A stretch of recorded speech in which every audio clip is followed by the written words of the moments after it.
노안이라는 말 자체가 우리가 눈이 늙는다는 뜻이잖아요. 실제로 그 부분에 관여하는 부분들은 여러 가지가 있겠지만 주로 얘기를 많이 하는 것은 이 수정체를 얘기를 많이 하고 있습니다. 그러니까 빛이 이렇게 각막이나 동공을 통해서 들어오잖아요. 그러면 이 빛을 모아주는 역할을 하는 뭔가가 필요하죠. 카메라 렌즈처럼. 그것이 우리 눈의 수정체라고 하게 되는데, 그럼 우리가 사물을 볼 때 가까운 거를 보거나 멀리 볼 때 초점을 맞춰야 되잖아요. 그러면 그 상황에 맞게 이 모양체의 근육이 수축과 이완을 하면서 초점을 맞추게 되어 있습니다. 수축과 이완 능력이 예전 같지 않으면 바로 그 초점 맞추는 능력에 대처를 못하니까 그 결과로 우리가 눈이 침침하다, 뿌옇게 보인다 이런 표현을 하는 겁니다. 스마트폰, 컴퓨터, 노트북 뭐 이런 디지털 기기의 사용이 워낙 많아지다 보니까 눈에 영향을 주는 게 아닌가라고 생각을 하게 됩니다. 두 분도 스마트폰 뭐 이런 디지털 기기 많이 보시죠? 제가 하는 일이 보험 일이니까 그러니까 고객한테 언제 전화 올지도 모르고 그러니까 항상 스마트폰을 제가 항상 이렇게 손에 쥐고 다니는데 이게 손에서 이제 떨어지면 왠지 불안한 거예요. 하루에 이것저것 해서 뭐 한 서너 시간도 보는 것 같아요, 스마트폰. 원래 우리가 노안이라는 게 40대 중반 정도 되어야지 느낀다고 얘기를 평균적으로 하고 있거든요.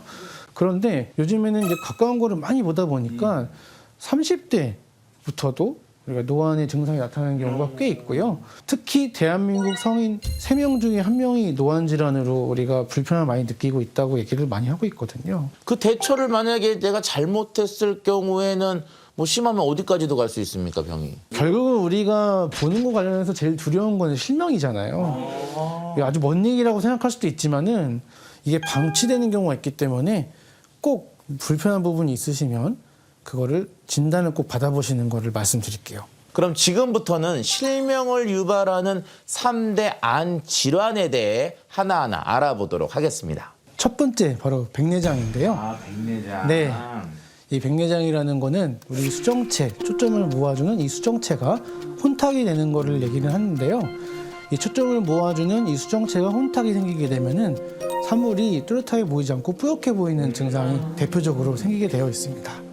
원래는 이제 60대 중반 정도 되어야 이제 백내장이 꽤 진행이 되고 그것이 증상을 나타난다고 얘기를 하고 있지만 최근에는 40대, 50대에도 백내장이 증가하는 추세를 보이고 있습니다. 주위에 워낙 많이 이제 흔해진 백내장의 가장 대표적인 위험 인자는 바로 노화입니다. 당뇨병이나 고혈압, 심부전과 같은 질환들도 백내장을 가속하는 원인이 되니까 이런 것들이 있는 분들은 더욱더 주의가 필요합니다. 실명을 부르는 안질환 바로 두 번째 녹내장이 되겠습니다. 이 녹내장이라는 거는 눈의 압력, 안압이라는 게 있는데 이 눈의 압력이 높아지게 되면은 이 높아진 압력이 시신경을 자꾸 누르거나 손상을 가해져서 시야가 좁아지는 병이 되겠어요. 최근 10년 통계를 보면 이 녹내장의 유병률이 40대에서 3배 이상 증가한 걸로 나타나고 있었습니다. 세 번째 남았잖아요. 네. 세 번째는 뭡니까? 바로 무시무시한 황반변성이 되겠습니다. 우리가 황반이라고 해서 시신경 주변에 이제 망막이라고 하는 얇은 카메라의 필름에 해당되는 막이 있거든요. 주로 초점이 이제 모아주는 역할을 하게 되는데 그 중에서도 시신경 세포들이 가장 밀집되어 있는 부분을 우리가 황반이라고 합니다. 이 황반이 나이가 들면서 조금씩 퇴행을 하거든요. 변성이 생긴다 해서 우리가 황반변성이라는 질환을 정의를 하고 있어요. 실제로 노인성 실명의 원인 중에서 주요 원인이라고 말씀을 많이 하고 있습니다. 결국엔 안 보이고 실명한다는 얘기잖아요, 그죠? 정말 말씀만 들어도 무섭고 떨리네요. 예.